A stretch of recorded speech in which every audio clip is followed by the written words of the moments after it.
안녕하십니까, 안영찬입니다. 이번 영상은요, 안영찬의 생각해서 제가 부동산과 관련된 저의 생각을 여러분들한테 전달해주는 시간이고요. 이번 시리즈는 일단 4회를 기획하고 있습니다. 4번에 걸쳐서 제가 일요일마다 한 오전 10시경에 영상을 올려드릴 거예요. 첫 번째 영상은 뭐냐면 좀 제목이 좀 자극적이죠. 그동안 대한민국의 부동산 정책은 사기다. 부동산 정책은 아무 효과 없이 양극화만 조장 강화하였다. 저는 최근에 이런 생각을 좀 많이 해요. 어떤 생각을 많이 하냐면은 우리는 저희 부모님 세대보다 소득이 훨씬 많고 또 자동차도 있고 휴대폰도 쓰고 그런데도 불구하고 왜 우리는 힘들까? 오히려 행복하다는 생각은 과거보다 더 많이 떨어져 있지 않나요?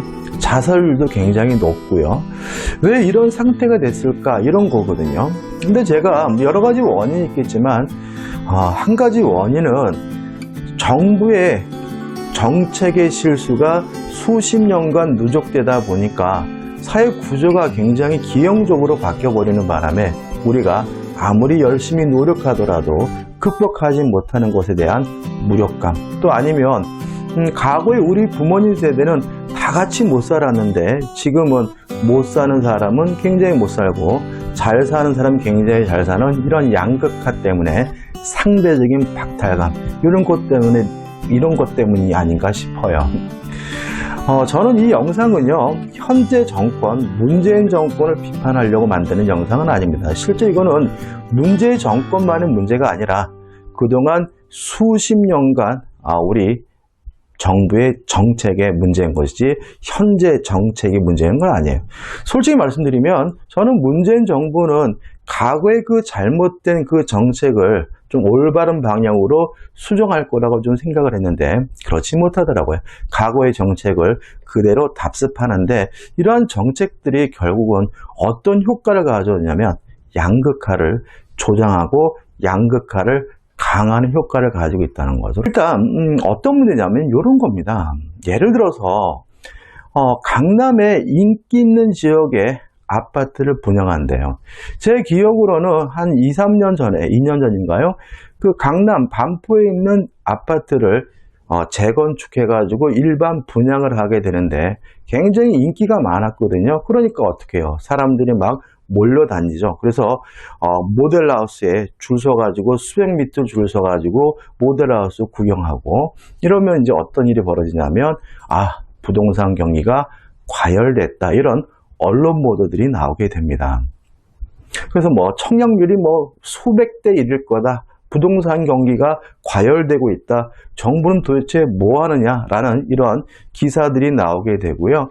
그러면 정부가 어떤 정책을 취하게 되냐면은 대출 규제를 해요. DTI는 이런 것도 있지만 특히 제가 말씀드린 그 반포 아파트의 경우에는 정부가 중도금에 대해서는 대출을 못 해주겠다라는 이런 대출 규제를 하게 되거든요.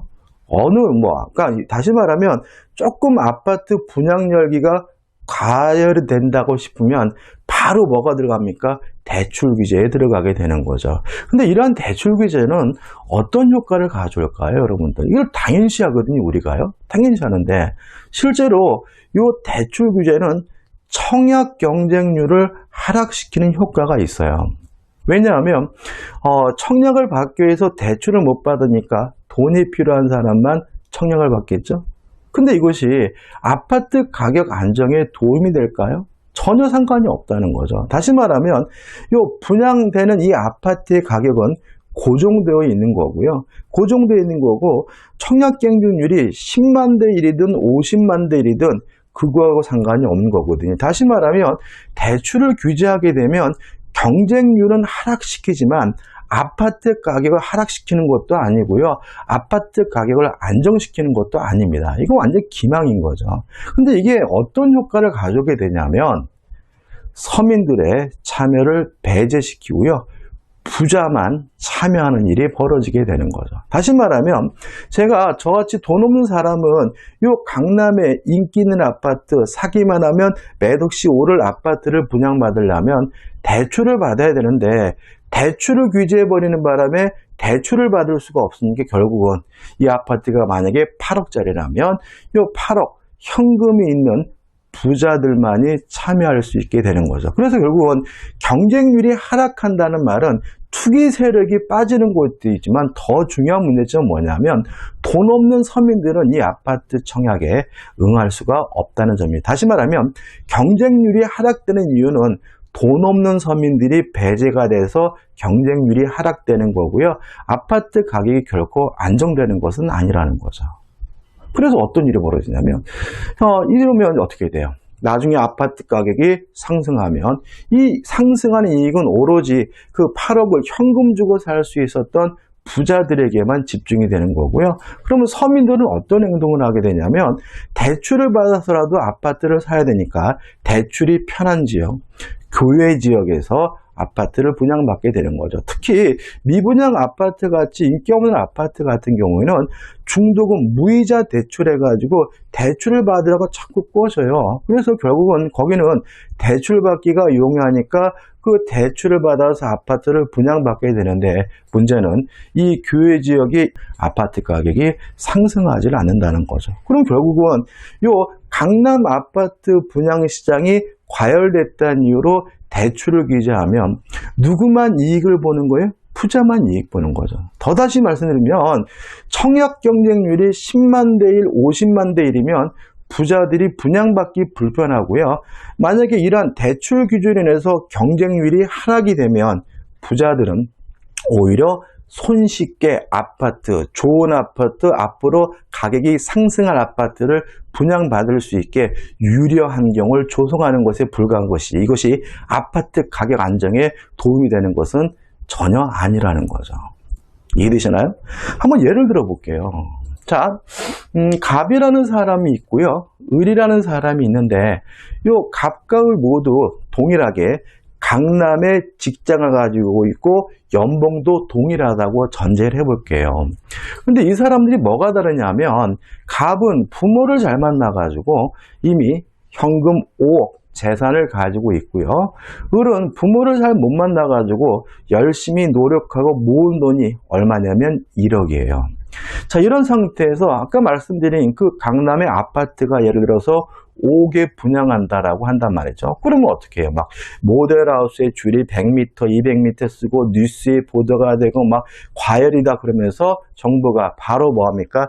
대출을 규제해버리죠. 그러면 요 갑은 이미 대출을 받을 필요가 없잖아요. 이미 5억이 있으니까 5억을 가지고 아파트를 분양받으면 되고 이 대출 규제 때문에 청약 경쟁률이 뭐했어요? 떨어졌으니까. 청약 경쟁률이 어떻게 해요? 작아졌으니까 갑은 손쉽게 이 인기 있는 아파트를 분양받게 되는 거고요.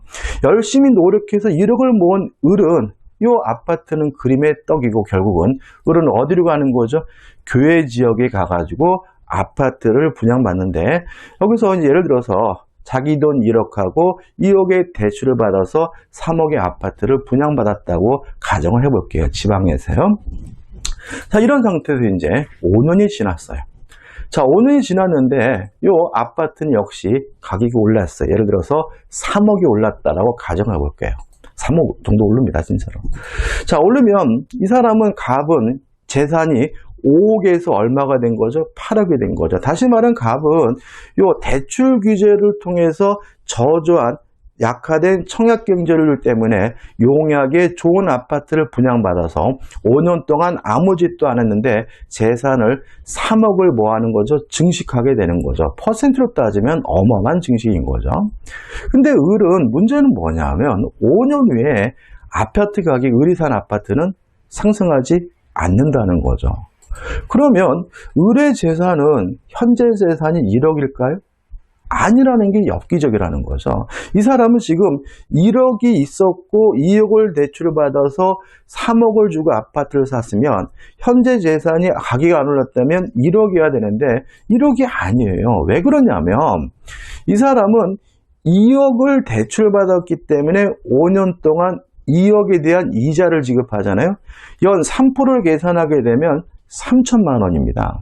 그 다음 이 사람은 먼 지역으로 이사를 갔기 때문에 추가 교통비를 지출하게 되거든요. 이걸 만약에 월 20만 원이라고 하면 5년 동안 1,200만 원이에요. 그럼 이 아파트는 실제로는 가격이 떨어진 거죠. 왜요? 이 사람은 이 아파트를 유지하기 위해서 비용이 얼마 지출된 거예요?